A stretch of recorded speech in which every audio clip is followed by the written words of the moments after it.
Good morning friends. So welcome to the prelims booster session. आज का पहला topic है digital agricultural mission. Topic governance के लिए इम्पॉर्टेंट है। तो रूरल और एग्रीकल्चर सेक्टर को बूस्ट देने के लिए सेंट्रल गवर्नमेंट प्लान कर रही है 2800 करोड़ रुपए का डिजिटल एग्रीकल्चर मिशन। तो नीति आयोग की एक रिसर्च हुई थी आर्टिफिशियल इंटेलिजेंस पर। उसमें ये कहा गया कि एग्रीकल्चर को कम से कम 4% या उससे ज़्यादा पर बढ़ना पड़ेगा ताकि वो एनुअल ग्रोथ रेट 8 to 10% का मेंटेन कर सके। डिजिटाइजेशन उसके लिए एक बहुत क्रूशियल फैक्टर है।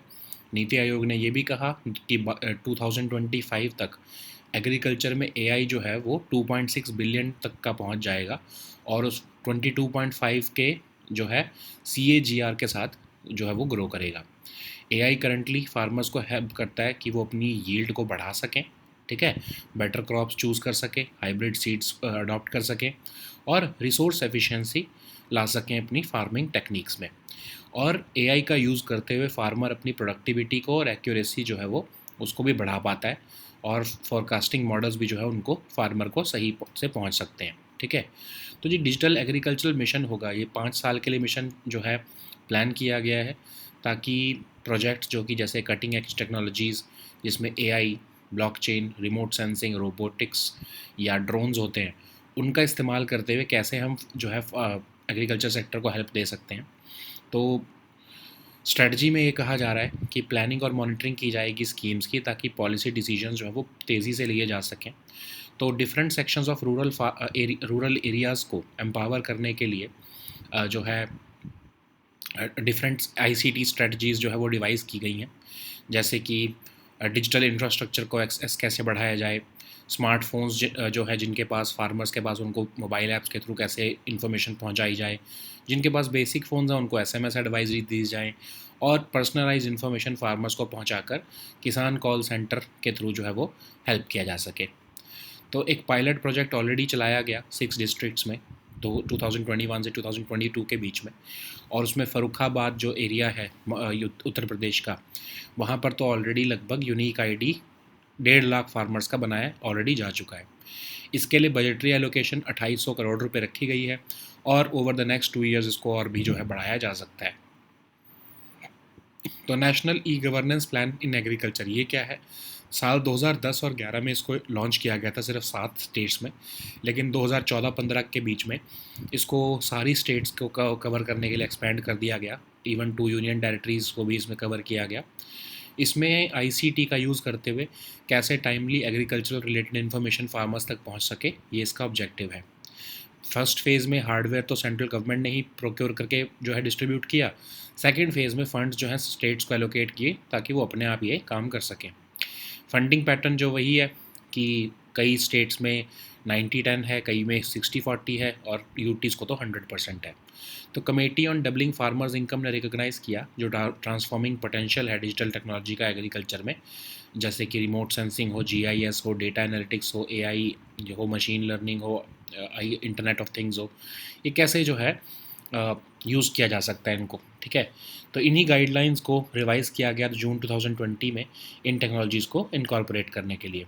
तो जो ये प्रोग्राम है इसके अंदर डिपार्टमेंट ने फार्मर्स पोर्टल भी डेवलप की है ताकि इन्फॉर्मेशन जो है सीड्स पर, storage, paste, disease, best practices और मार्केट डिटेल्स पर पहुंचाई जा सके फार्मर्स को।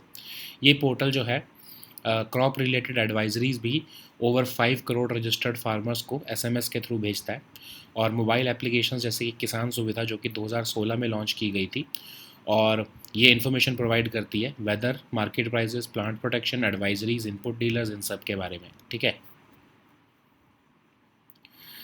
नेक्स्ट हम टॉपिक देखते हैं environmental flows monitoring system. Topic environment के लिए इंपॉर्टेंट है। तो यूनियन जल शक्ति मिनिस्ट्री ने एक e flow ecological monitoring system launch किया है जो कि रियल टाइम प्लानिंग और मॉनिटरिंग ऑफ प्रोजेक्ट्स अलाउ करेगा। रिवर क्वालिटी जो है, वाटर की क्वालिटी या अदर की पैरामीटर्स को इंश्योर करेगा, ठीक है।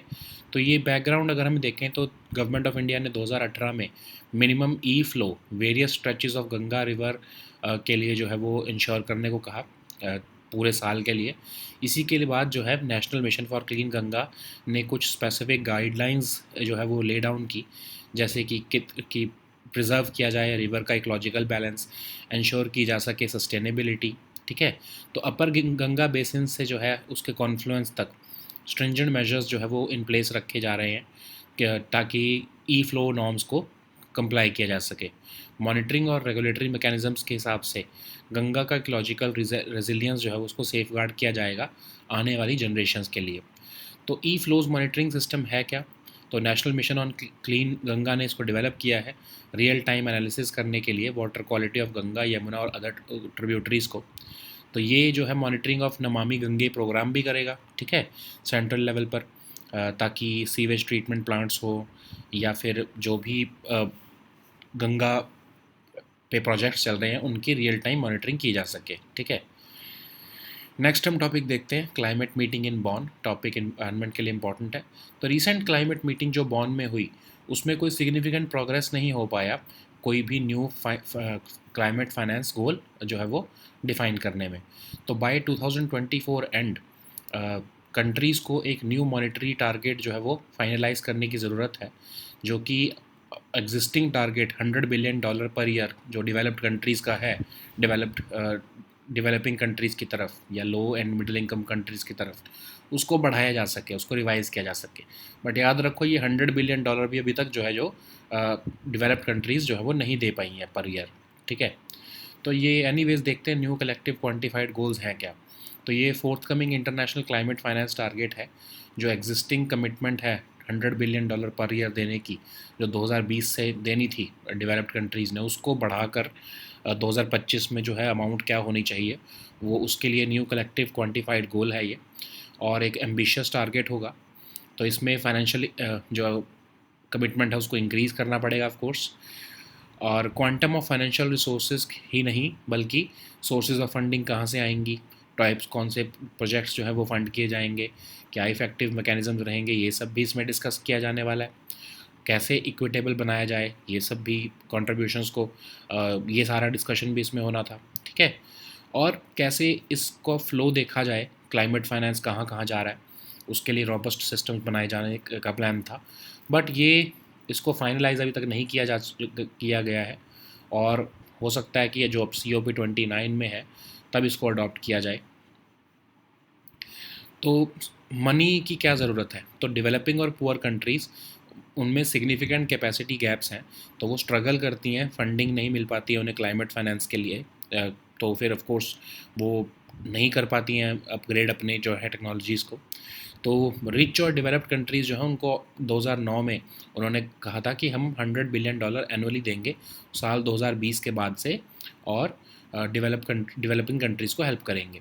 2015 के पेरिस एग्रीमेंट्स में भी जो है उन्होंने कहा कि हाँ क्लाइमेट फाइनेंस कंट्रीब्यूशंस जो हैं हम देंगे, और 2025 के बाद न्यू बनाएंगे कि हम कितनी जो न्यू जो है फाइनेंस कमिटमेंट्स देंगे, वही जो है ये न्यू कलेक्टिव क्वांटिफाइड गोल है जो कि पोस्ट 2025 पीरियड में जो है वो लागू होगा, ठीक है। तो OECD की रिपोर्ट के हिसाब से, OECD क्या है, डेवलप्ड कंट्रीज़ की ऑर्गेनाइजेशन, उन्होंने तो कहा कि हम तो ऑलरेडी $100 बिलियन जो है टारगेट 2022 में दे चुके हैं, जबकि हर साल देना था 2020 के बाद। लेकिन डेवलपिंग कंट्रीज़ कह रही हैं कि ये झूठ बोला जा रहा है, डेवलप्ड कंट्रीज़ ने डबल काउंटिंग की है, क्रिएटिव अकाउंटिंग मेथड्स का यूज़ करके जो है ये $100 बिलियन का जो है टारगेट दिखाने की कोशिश की है, जबकि वो असल में फुलफ़िल नहीं हुआ है। तो कितने पैसे की ज़रूरत है? तो कंट्रीज़ को तो अब समझ आ रहा है, डेवलपिंग कंट्रीज़ को, कि अब तो ट्रिलियंस ऑफ डॉलर्स की हर साल ज़रूरत पड़ेगी, सिर्फ बिलियंस में बात नहीं चलेगी। UNFCCC की असेसमेंट में भी कहा कि लगभग 6 ट्रिलियन जो है वो 2030 तक चाहिए होंगे ताकि क्लाइमेट कमिटमेंट्स जो है वो पूरी की जा सकें। अडेप्टेशन के लिए कंट्रीज़ को लगभग 215 बिलियन से 387 बिलियन एनुअली चाहिए होगा। ग्लोबल ट्रांजिशन क्लीन एनर्जी की तरफ मूव होने के लिए 4.3 ट्रिलियन एनुअली चाहिए होगा अंटिल 2030। इंडिया ने तो सब कुछ कैलकुलेट करके कहा कि डेवलप्ड कंट्रीज़ को कम से कम $1 ट्रिलियन हर साल 2025 के बाद देना चाहिए। अरब कंट्रीज़ ने कहा 1.1 ट्रिलियन डॉलर, अफ्रीकन कंट्रीज़ ने कहा कि 1.3 ट्रिलियन देना चाहिए, ठीक है।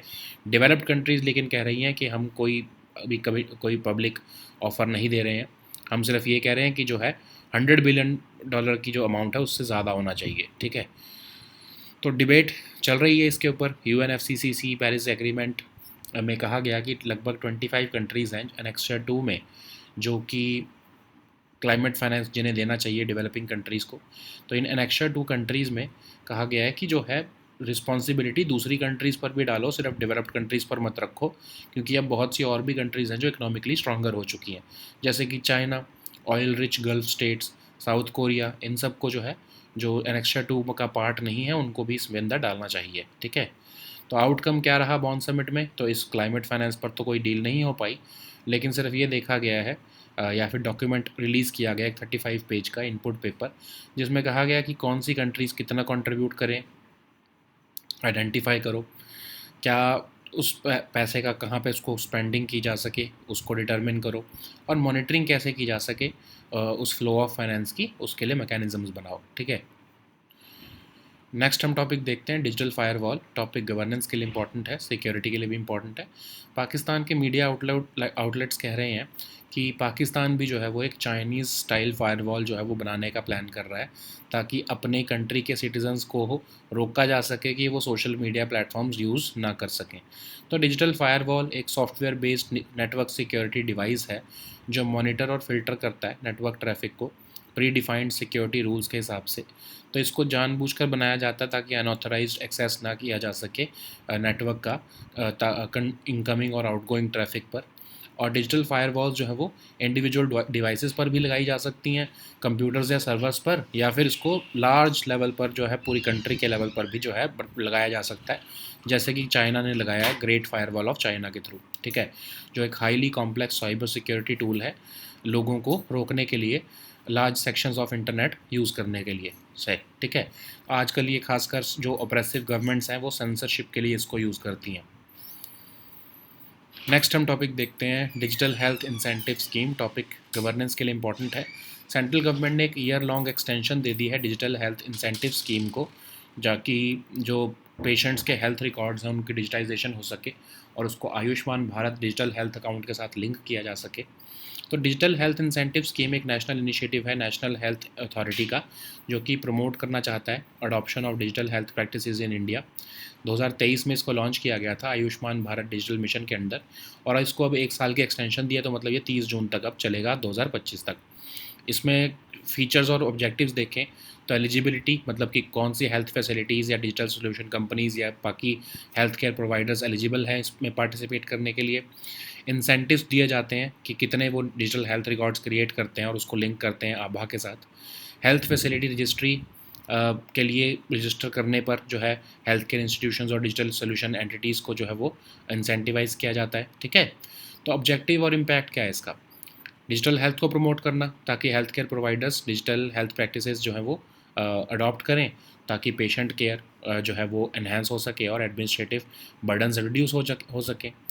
स्कीम इंश्योर करती है एविडेंस बेस्ड क्वालिटी केयर और seamless access to patient records, और डिजिटल हेल्थ ट्रांजैक्शंस के थ्रू हम एक डिजिटल हेल्थ इकोसिस्टम क्रिएट कर सकें। ठीक है, तो नेशनल हेल्थ अथॉरिटी का एक एपेक्स बॉडी है जो कि आयुष्मान भारत स्कीम को इम्प्लीमेंट कर रही है और ओवरऑल। ठीक है, और इसका रोल है कि स्ट्रेटजी डिज़ाइन करना, टेक्नोलॉजिकल इंफ्रास्ट्रक्चर इम्प्लीमेंटेशन करना नेशनल डिजिटल हेल्थ मिशन की।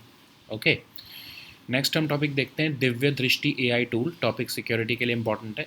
तो एक विमेन लेड स्टार्टअप है, उन्होंने दिव्य दृष्टि एक एआई टूल बनाया है पर्सनल आइडेंटिफिकेशन के लिए, जो कि फेस रिकॉग्निशन को इंटीग्रेट करता है फिजियोलॉजिकल पैरामीटर्स के साथ, जैसे कि गेट और skeleton.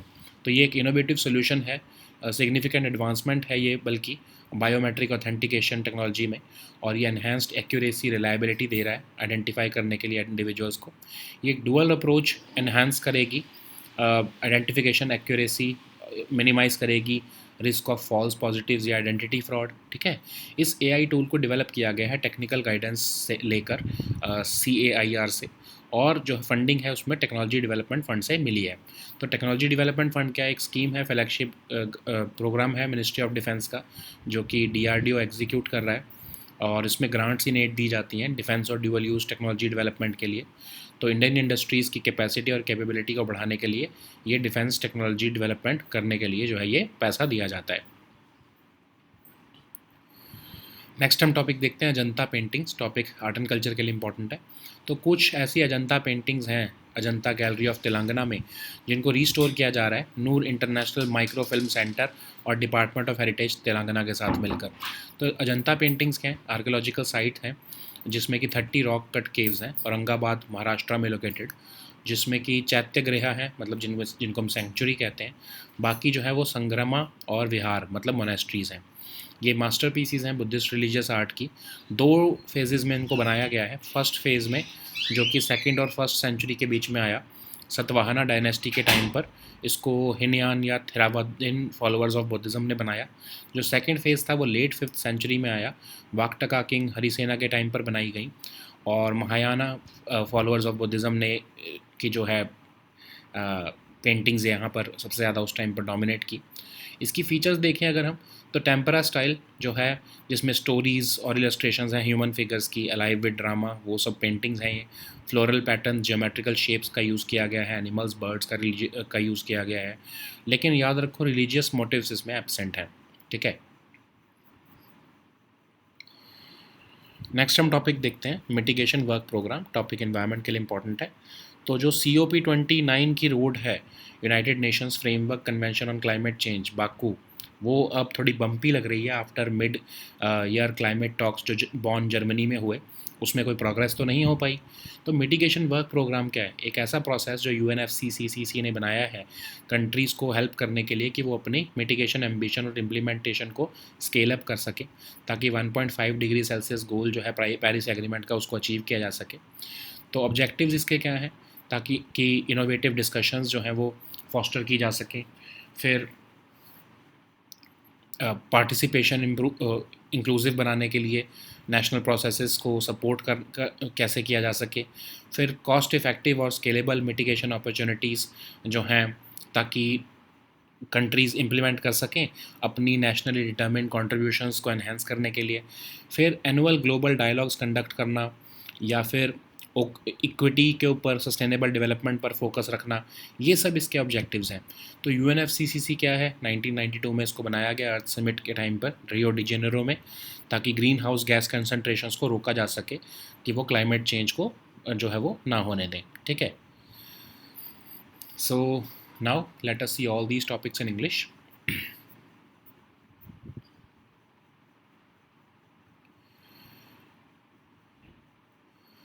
So the first topic is digital agricultural mission. This topic is important for your governance section. So to push the rural and agriculture sector, Modi government is planning to introduce a 2800 crore rupees digital agricultural mission. And what is the need for digitization of agriculture in India? So as per the report of Niti Aayog on artificial intelligence, agriculture must expand at a rate of 4% of higher right now, so as to maintain an annual growth rate of 8 to 10%. For that, digitization would be very crucial. So Niti Aayog had already predicted in a report that by 2025, AI in agriculture would be worth $2.6 billion and it would rise at a pace of 22.5% CAGR. AI currently helps farmers in increasing their yield by assisting them in choosing better crops, hybrid seeds, resource efficient farming techniques. It is also utilized to improve farming productivity and accuracy to assist farmers in creating seasonal forecasting models. So, what is Digital Agriculture Mission? It aims to encourage and speed up projects based on cutting edge technologies, including AI, blockchain, remote sensing, robots, and drones. This strategy also aims to plan and monitor schemes so that policy decisions can be taken at a faster pace and farmers can be benefited quickly. So, to empower different sections of rural areas, different ICT strategies have been devised by those who have access to so as to help those who have access to digital infrastructure. Those who have so those farmers who have access to smartphones can access the same through mobile apps. Those who have basic phones can get this information through SMS advisories, and personalized information can also be given to farmers so that they can call at the toll free number of Kisan Call Center. Okay, so the scheme was already being implemented as a pilot project across 6 districts of India. In Farrukhabad, the UP government has already generated unique IDs for almost 1.5 lakh farmers. A budgetary allocation of 2800 crore has been made for this mission and it will be rolled out for the next 2 years. So, what is the role of, or what is actually the National E-Governance Plan in Agriculture? It was initially launched in 7 states in 2010 and 11, and it was later expanded to cover all states and 2 union territories by 2014 and 15. So, it aims to use information and communication technology to provide timely agriculture-related information to farmers. In Phase 1, hardware was centrally procured and distributed to pilot states, and in Phase 2, funds were allocated to states for various activities. So, what is the funding pattern? So, the committee, of course, it is similar to like what other schemes have, in which some states are given the 60-40 option. The Himalayan states or northeastern states are given 90-10 pattern of funding, while the UTs get 100% funding. So the Committee on Doubling Farmers' Income recognized the potential of digital technologies like remote sensing, GIS, data analytics, AI, and machine learning, and Internet of Things. So these guidelines were revised in June 2020 to incorporate these technologies with funds. Under this program, department has already developed the farmers portal to provide information on seeds, storage, pests, diseases, best practices, and market details. The portal also sends crop related advisories to over 5 crore registered farmers. And mobile applications like Kisan Suvidha was also launched in 2016 and downloaded by over 13 lakh users to provide them information on weather, market prices, plant protection advisories, input dealers, soil health, cold storage, etc. Okay. So the next topic is environmental flows monitoring system. This topic is important for your environment section. So Union Jal Shakti Ministry launched an e-flow ecological monitoring system that allows for real-time planning and monitoring of projects, river water quality, and other key parameters. So what is the background of e-flows monitoring system? So government mandated in 2018 a minimum e-flow for various stretches of Ganga River to be maintained year-round. Following this, the National Mission for Clean Ganga, which is an arm of Jal Shakti Ministry, laid down the flow specifications, which are essential for preserving the river's ecological balance and ensuring sustainability. Okay, from Upper Ganga Basin to its confluence and beyond, stringent measures are being put in place to ensure compliance with e-flow norms. With monitoring and regulatory mechanisms, Ganga's ecological resilience is being safeguarded for generations to come. So e-flows monitoring system has been developed by NMCG, that is National Mission on Clean Ganga, and it allows real-time analysis of the water quality of Ganga, Yamuna, and their tributaries. It also allows monitoring of the Namami Gange program uh, activities at the central level, including the monitoring the performance of sewage treatment plants and ensuring that they operate at their related capacity or at their rated capacity. So the next topic is climate meeting in Bonn. This topic is important for your environment section. So the recent climate meeting in Bonn has failed to make significant progress on defining a new climate finance goal. By the end of 2024, countries are required to finalize a new monitoring target exceeding the $100 billion per year target that developed countries must mobilize to support developing countries. So this is being called the new collective quantified goal, which is a forthcoming international climate finance target, which will be replacing and building upon the current commitment of mobilizing $100 billion per year. This new collective quantified goal also aims to establish a new, more ambitious financial target that reflects the evolving needs and challenges associated with addressing climate change. Okay, so there are some aspects to it, like NCQG is expected to surpass the existing annual target of $100 billion for developed countries. The goal will not just now address the quantum of financial resources, but also associated issues like how or what will be the sources of funding, what will be the types of projects to be funded, and the effective mechanisms for financial disbursement and utilization.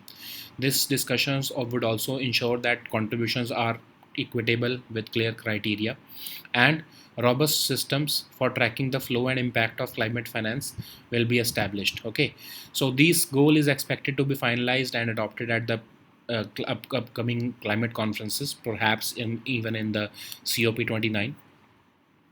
So money is very important in any climate action. Developing and poor countries, they face significant capacity gaps and they struggle with funding these activities. Though so UNFCCC had mandated that rich and developed countries, they are obligated to provide financial support to developing nations. So in 2009, these developed countries pledged to mobilize $100 billion annually from the year 2020 for this purpose. But 2015 Paris Agreement mandated that after 2025 this target had to be revised, and this is what we are negotiating at this moment, which is being called the new collective quantified goal, okay, which is meant for post 2025 period. So OECD reported, OECD is basically a group of developed countries, and they said that 100 billion target was achieved for the first time in 2022, but developing countries said that even this claim is being exaggerated because developed countries used double counting and creative accounting methods to inflate their support, okay. So how much money is required now? So developing countries are now recognizing that they need trillions of dollars annually for climate action, not just billions now. Even the UNFCCC assessment last year estimated that these countries require about $6 trillion by 2030 to implement their climate commitments.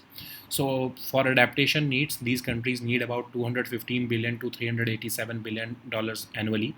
For making the global transition to clean energy, approximately 4.3 trillion dollars annually would be required until 2030. Okay. Recently, India proposed that developed countries should commit providing at least $1 trillion annually after 2025. Arab countries suggested a minimum of $1.1 trillion and African countries demanded $1.3 trillion. However, developed countries have not made any public offers. They merely acknowledge that new target must exceed the $100 billion per year target. Okay. Under the UNFCCC and Paris Agreement, only 25 countries listed in Annexure 2 of the UNFCCC, and they are obligated to provide climate finance to developing nations. Annexure 2 countries have been attempting to shift some of the responsibility to other nations, arguing that many countries are now economically stronger than they were in early 1990s. They also contend that financial requirements for climate action are too large for the original group to meet. Countries like China, oil-rich Gulf states, and South Korea are not part of Annexure 2. So that's why these developed countries are seeking their participation also. So this has failed the Bonn summit. They have this Bonn summit only came out with an outcome 35-page document which outlines the wish list of various countries, like what let we should identify which countries should contribute, how the funds should be spent on, and effective mechanisms should be established for tracking and managing the flow of finance later. Okay. So the next topic is digital firewall. This topic is important for your security section. So Pakistani media outlets are reporting that the country is planning to implement a Chinese-style firewall to block their users from accessing social media platforms. So this is a digital firewall, which is a software-based network security device which monitors and filters network traffic based on predefined security rules. So it is designed to prevent unauthorized access to a network by controlling incoming and outgoing traffic.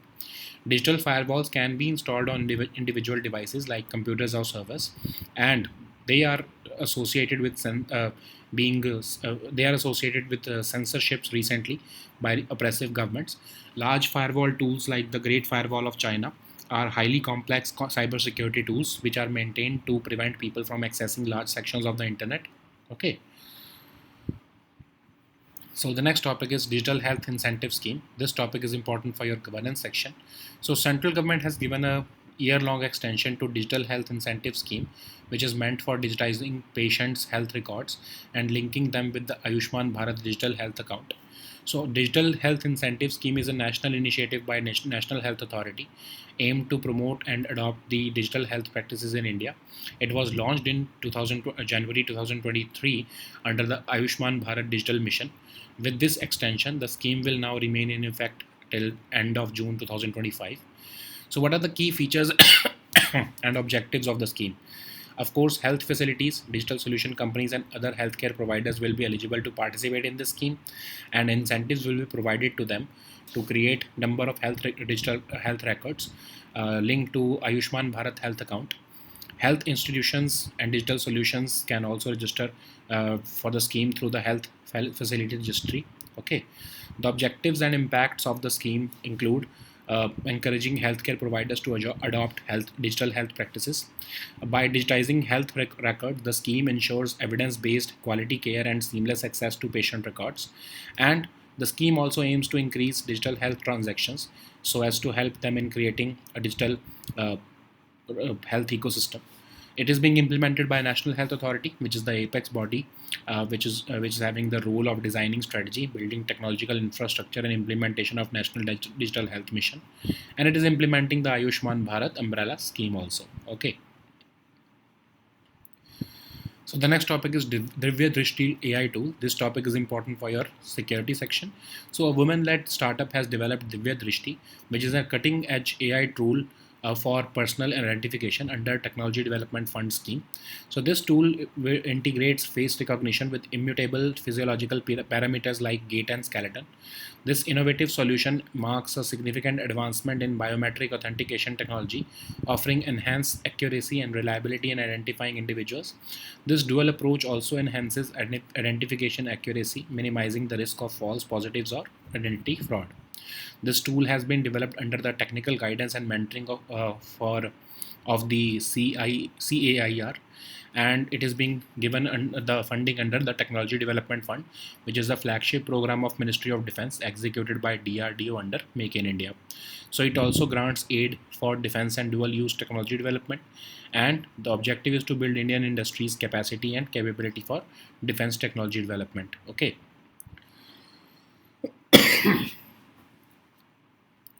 So the next topic is Ajanta painting. This topic is important for your art and culture section. So some of Ajanta paintings which are housed inside the Ajanta Gallery of Telangana State Museum are being restored with the collaboration of Noor International Microfilm Center and the Department of Heritage Telangana. So Ajanta caves are an archaeological site consisting of around 30 rock cut caves situated in Aurangabad. These unfinished caves are Chaityagrihas or sanctuaries, and the rest are Sanghramas or Virharas, which are the monasteries. These are masterpieces of Buddhist religious art which influenced the Indian art that followed. The caves were built in two phases. The first period spans the 2nd and 1st centuries under the patronage of Satvahana dynasty, and it is dominated by Hinayan or Theravadin followers of Buddhism. The second was during the late 5th century during the reign of Vaktaka king Harisena, and it is dominated by Mahayana followers of Buddhism. These paintings were painted in the tempera style and filled with stories and illustrations of human figures alive with drama. These paintings depict floral patterns, geometrical shapes, animals, and birds, but the religious motifs are notably absent. So the next topic is mitigation work program. This topic is important for your environment section. So the road to COP29 of the UNFCCC in Baku appears bumpy after the mid-year climate talks in Bonn, Germany concluded with little progress. And the mitigation work program, which is the process established by UNFCCC to help countries scale up their mitigation ambition and implementation to achieve the 1.5 degrees Celsius goal of Paris Agreement, has not yielded any result. So what is this mitigation work program? It aims to foster innovative discussions among policymakers and stakeholders to overcome barriers in scaling up mitigation action. It also ensures diverse participation to support national processes and practical domestic policy making pathways. It also aims to explore the opportunities like identifying cost effective and scalable mitigation opportunities for the countries to implement their own nationally determined contributions, and to conduct annual global dialogues, investment focused events from the year 2023 and 2026. The aim is also to ensure focus on equity, sustainable development, and synergies with adaptation. Okay, so what is UNFCCC? It was established in 1992 during the Earth Summit in Rio de Janeiro to stabilize greenhouse gas concentrations so as to prevent dangerous climate change. Okay. So these were our topics for today. We'll meet next time with new topics. Until then, goodbye and take care.